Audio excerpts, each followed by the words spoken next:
মির্জা আব্বাসে পুরা ঢাকায় একা একা চলে থাকবে সব জায়গায়, অন্য কেউ আর থাকতে পারবে না। নাসিরউদ্দিন পাটোয়ারির আক্রমণাত্মক আচরণে সমালোচনার ঝড়।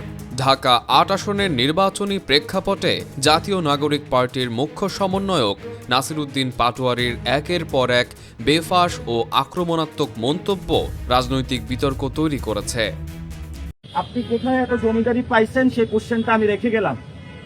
যদি জমিদারি কথায় থাকে, বাংলাদেশে 2% মানুষ জমিদার আছে, তারা দুর্নীতি, চাঁদাবাজি, সন্ত্রাসী, মাফিয়াগিরি করে জমিদার হয়েছে। বিএনপির স্থায়ী কমিটির সদস্য মির্জা আব্বাসকে লক্ষ্য করে তিনি কখনো চাঁদাবাজ, কখনো 2 টাকার কমিশনার বলে সমালোচনা করেন।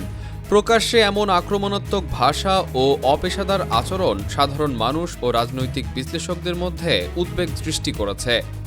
গেল শনিবার ঢাকা বিভাগীয় কমিশনারের কার্যালয় থেকে বেরিয়ে সাংবাদিকদের সঙ্গে আলাপকালে তিনি বলেন, মির্জা আব্বাসের জয়ের চেয়ে হারের রেকর্ডই বেশি।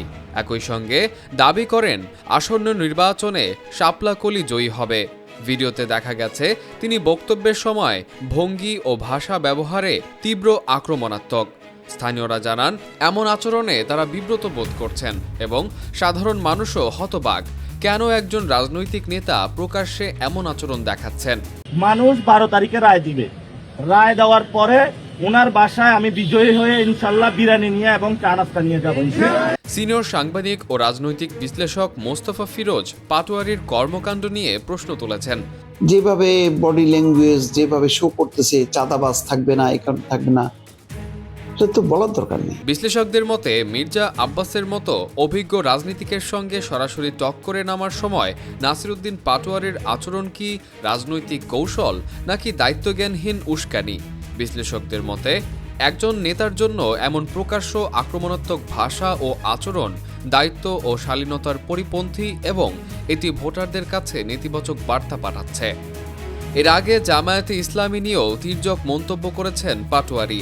9 ডিসেম্বর শাহবাগে এনসিপির এক সম্মেলনে তিনি বলেন, জামায়াতে ইসলামী ধর্মের নামে চেতনা ব্যবসা করছে এবং জনগণকে বিভ্রান্ত করছে।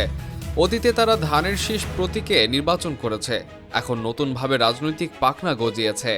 নেত্রকোনার এক জনসমাবেশে তিনি 10 ট্রাক অস্ত্র মামলার প্রসঙ্গ টেনে সাবেক স্বরাষ্ট্র প্রতিমন্ত্রী লুৎফরজামান বাবরের ভূমিকা নিয়েও প্রশ্ন তুলেছেন। বাবরকে সম্মান জানালেও ওই ঘটনার দায় বিএনপির রাজনৈতিক ব্যর্থতার সঙ্গে যুক্ত করেছেন এবং বলেছেন, ইতিহাসের কাঠগড়ায় এর দায় এড়ানো যাবে না। আমি বাবর ভাইকে সম্মান করি, তারা নির্যাতিত নেতা, কিন্তু আপনার ওই কাজ আমি সমর্থন করি না। পরপর এসব বক্তব্যে নিজেকে দুর্নীতি ও চাঁদাবাজি বিরোধী রাজনীতির মুখপাত্র হিসেবে তুলে ধরলেও নাসিরউদ্দিন পাটোয়ারির প্রকাশ্য আক্রমণাত্মক আচরণ রাজনৈতিক শালীনতা ও দায়িত্বশীল নেতৃত্বের মানদণ্ডকে প্রশ্নবিদ্ধ করেছে। ঢাকা আসনের মতো গুরুত্বপূর্ণ নির্বাচনী এলাকায় এমন আচরণ ভোটারদের কাছে নেতিবাচক বার্তা পাঠাচ্ছে, যা সাধারণ মানুষকে বিভ্রান্ত করছে এবং প্রমাণ করছে একজন রাজনৈতিক নেতার প্রকাশ্য আচরণ কেবল কণ্ঠস্বর নয়, এটি তার নেতৃত্ব ও বিশ্বাসযোগ্যতার প্রতিফলন। ডেস্ক নিউজ, অগ্রযাত্রা প্রতিদিন। অগ্রযাত্রা প্রতিদিন, নির্ভীক প্রত্যয়ে উজ্জীবিত।